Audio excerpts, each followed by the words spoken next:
Desde el punto de vista bíblico, la salvación es universal. O sea, hay oportunidad para todos.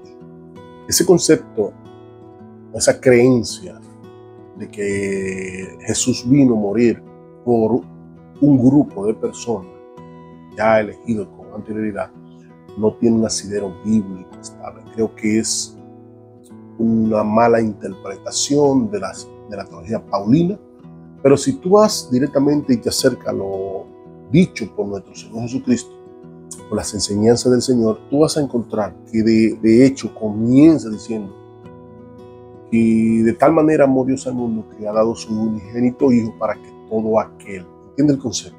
Todo aquel.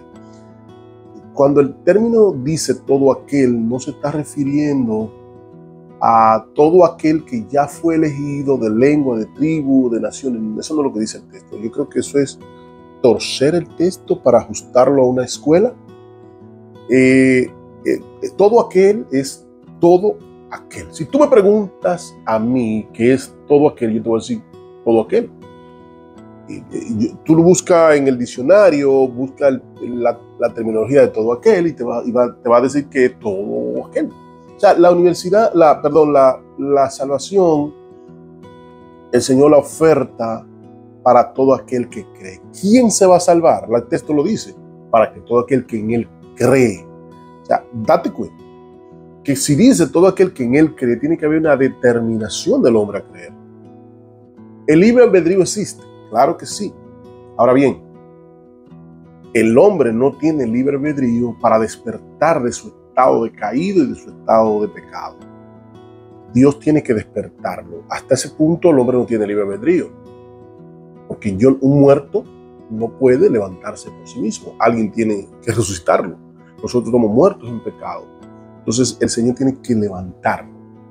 Ahí no hay libre albedrío en el ser humano de él mismo elegir venir a Dios. Dios lo llama. Ahora bien, el hecho es que después que Dios te llama, Dios trabaja con tu vida, entonces ahí sí hay un libre albedrío, porque Dios no te va a forzar a creer, a seguir en el camino. Eso de gracia irresistible tampoco tiene asidero. Es un término para dar a entender que después que Dios te llama, ni tú mismo puedes dejarlo. Es irresistible, que no importa si tú te ves o te envuelves en cualquier tipo de pecado, en cualquier tipo de vida desordenada, es irresistible y te alcanza allá. La gracia. No. La salvación tiene que ver con creer. El hombre tiene que responder al llamado. Si tú ves, cuando el Señor está hablando acerca de la puerta angosta y la puerta ancha, ahí hay un vivo ejemplo que el Señor te muestra. El Señor dice, entren por la puerta estrecha, porque ancho es el camino que lleva a la perdición, pero estrecho es el camino que lleva a la salvación. ¿Te das cuenta? No es que el Señor te empuja a que camine obligado por la puerta estrecha, sino que te da a ti la oportunidad de elegir. Él te lo muestra. Ahí están los caminos. Aquí pongo delante de ti el bien y el mal. Están ahí. Pero como nosotros no somos robots, ni somos máquinas, ni somos inteligencia artificial, sino que tenemos un alma, tenemos ese libre albedrío que el Señor nos ha dado para que le busquemos, para que respondamos a su llamado de forma espontánea y voluntaria. Entonces, entrar por la puerta estrecha y la ancha depende de ti. Cuando el Señor te muestra la puerta es porque ya te despertó, es porque ya trató con tu vida, es porque ya tocó tu corazón. Ahora tú debes decidir si tú aceptas ese plan de salvación, si tú quieres entrar por la puerta estrecha, que tiene una amalgama de explicación. O sea, estamos hablando que la puerta estrecha habla de pagar un precio dentro del marco de abandonar el mundo, de negarte a la carne, de dejar los placeres y las cosas que no agradan al Señor. La puerta ancha es la libertad para pecar. La puerta ancha es esa manera abierta que tú quieres vivir en el mundo desordenado. Sabes que si te vas por la puerta ancha, aunque el Señor te haya mostrado la salvación, no te vas a salvar.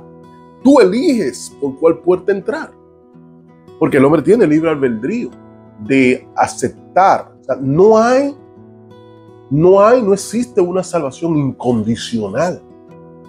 Claro, la salvación no la voy a ganar por obra, porque yo hago esto, no hago aquello. No, tiene que haber una decisión del corazón en servirle al Señor.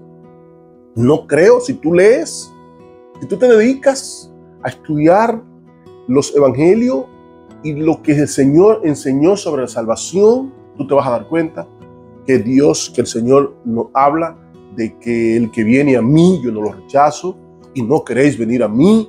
Tú vas a ver que siempre el Señor va a hablar de cosas que tienen que ver con una cierta responsabilidad del hombre de responder al llamado, responder.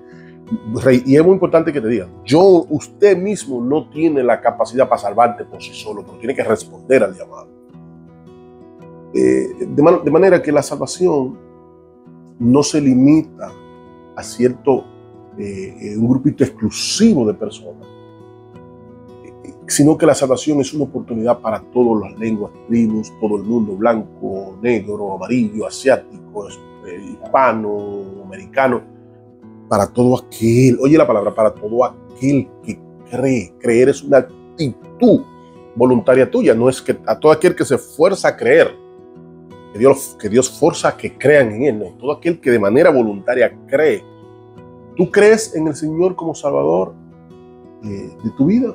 ¿Tú crees? Todo aquel que cree será salvo. Dice, el que cree será salvo. Dice, el que no cree será condenado. Dice que depende de esto, depende de creer.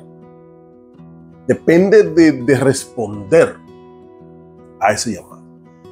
De modo que ese concepto de expiación limitada no es bíblico.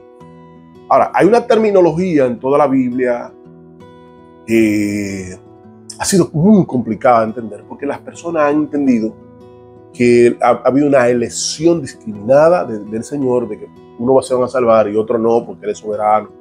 Pero yo entiendo que ha habido cierta falta de comprensión de lo que es el plan de salvación. La palabra dice que eligió desde antes de la fundación del mundo aquellos que los elegidos, pero lo que la palabra nos enseña es que lo que fue elegido fue el plan de salvación, el plan que Dios tuvo para salvar a los seres humanos.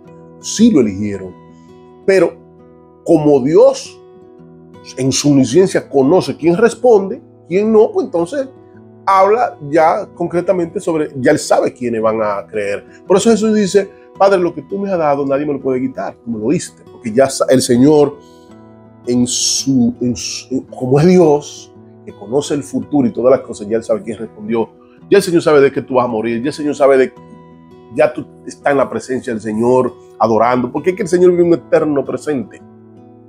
No le toma de sorpresa cuando una persona se va a convertir, no le sabe quién. Entonces, si tú analizas el plan de salvación desde la omnisciencia de Dios, esa capacidad que Dios tiene de conocer las cosas antes que sucedan, si tú lo miras desde ahí, va a ver que es un plan de salvación. Ahora, si tú limitas a Dios como a mirarlo en Dios como que le sorprenden las cosas, como que Dios cada día se va a levantar mirando que amaneció. O sea, así tú vas a interpretar la Biblia de manera equivocada. No va a tener el enfoque correcto.